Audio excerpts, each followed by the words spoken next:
Wow, I've seen something that's like really inspiring. So many people coming out on the streets every night and demanding justice, demanding change. 75 days is a long time to be out.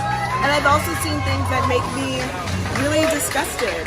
I was at a beautiful congregation of people who were just peacefully chanting Black Lives Matter. When the police declared it a riot, like there was nothing happening, they started lobbing tear gas at people, using sound cannons and these really bright lights to destabilize people. I mean, the police are attacking people exercising their First Amendment right, and it's terrifying, but it is also instructive. It tells us something about why the police are so nervous of the words Black Lives Matter. What have you seen in Portland? I've seen an incredible amount of power.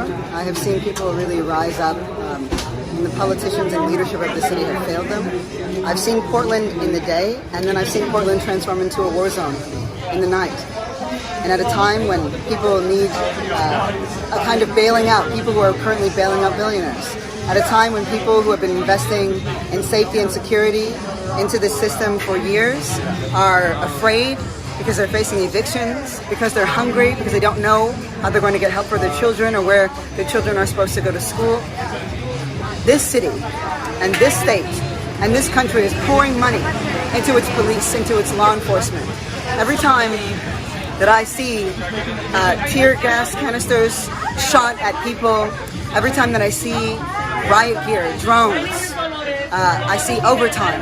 I see all this money being poured to protect property instead of protecting citizens. And one has to really question how far this democracy will continue to decay, how morally depraved this country and this leadership in this city, how far it has to go. And so people are protesting because politicians, police, and policies have failed to protect them. That's what I've seen here in Portland. Portland is a disaster. It's been a disaster for many, many years. Brave federal law enforcement officers single-handedly, they single-handedly saved the federal courthouse in Portland from lawless rioters and agitators and anarchists. That's what they are.